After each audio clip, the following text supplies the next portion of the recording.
The naval Battle of Saint-Mathieu took place on 10 August 1512 during the War of the League of Cambrai, near Brest, France, between an English fleet of 25 ships commanded by Sir Edward Howard and a Franco-Breton fleet of 22 ships commanded by René de Clermont. It is possibly the first battle between ships using cannon through ports, although this played a minor role in the fighting. This was one of only two full-fledged naval battles fought by King Henry VIII's Navy Royal. During the battle, each navy's largest and most powerful ship, Regent and Marie-la-Cordelière, was destroyed by a large explosion aboard the latter. Background: although the War of the League of Cambrai, sometimes known as the War of the Holy League, was largely an Italian war, nearly every significant power in Western Europe participated at one point or another, including France, England, and Brittany. The latter was independent of France at the time, although the two were closely allied. When war with France broke out in April 1512, England's Edward Howard was appointed admiral of a fleet sent by King Henry VIII to control the sea between Brest and the Thames estuary. Howard seized vessels of various nationalities on the pretext that they were carrying French cargoes. At the beginning of June, he escorted to Brittany an army which Henry sent to France under the command of Thomas Grey,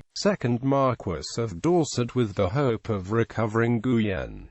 Howard then raided Le Conquet and Crozon on the Breton coast. During June and July, Howard effectively controlled the English Channel and is said to have captured more than 60 vessels. By August, a French-Breton fleet had assembled at Brest. Howard moved to attack them. Battle. Well informed about the Franco-Breton maneuvers, the English surprised them at anchor. Unprepared and confronted by a superior fleet, all the French and Breton ships cut their anchor cables and spread the sails. By accident, about 300 guests, including some women, were visiting the Breton flagship Marie-la-Cordelière when it was attacked. In the hurry, Hervé de Portsmouga, the captain of the ship, could not disembark them, and the crew was thus reinforced by those involuntary combatants who, however, fought bravely. The two main ships faced the enemy to cover the retreat of the rest of the fleet to the port of Brest. Under English fire, Marie-la-Cordelière, with 1,000 tons, one of the largest in her time, sailed towards the Regent. With 600 tons, the largest and most powerful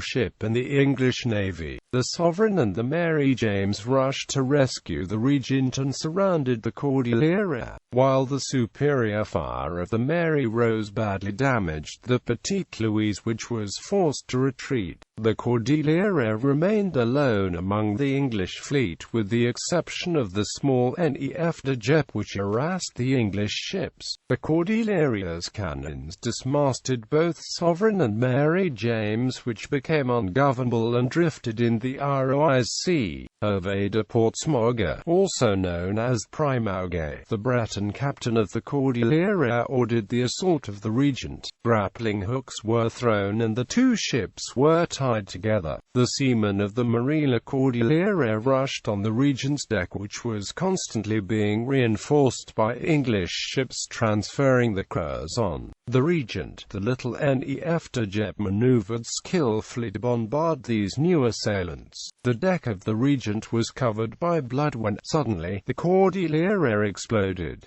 The flames spread to the Regent and both ships sank. The crews of both ships were almost entirely annihilated. Only 20 wounded Breton sailors out of 1,250 were saved from the Cordelière and 60 out of 460 English from the Regent. Howard was devastated by the death of Thomas Neve, commander of the Regent, and vowed that he will never see the king in the face till he hath revenged the death of the noble and valiant knight, Sir Thomas Neve. Over the next 2 days, with the French fleet in Brest, the English fleet captured and destroyed 32 French vessels and recovered the valuable French anchors before returning to England. As a result of the engagement, Sir Edward Howard was made Lord High Admiral by Henry VIII.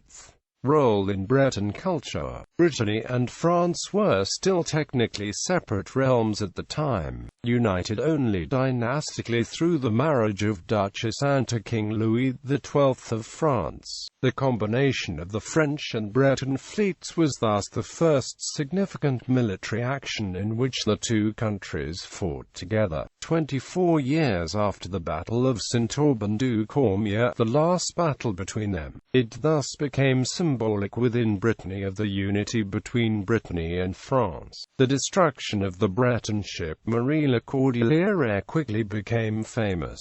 French poets Humbert de Montmort and Germain de Brie both wrote poems about it. The latter work presented such an exaggeratedly heroic version of the death of Hervé de Portsmouth that it occasioned a satirical response from Thomas More, leading to a literary battle between More and de Brie. The death of de Portsmouth on the day of St. Lawrence was later portrayed as a deliberate act of self-sacrificing heroism. He is supposed to have said, "Now Salon's fate is St. Laurent qui périt par le feu," before blowing up the ship to avoid its capture. In fact, there is no evidence that the explosion was intentional, and early literary accounts make no such claims. This version was commemorated by the Breton poet Théodore Botrel. A similar version is portrayed by Alan Simon in the song Marie-la-Cordelière from Anne de Bretagne.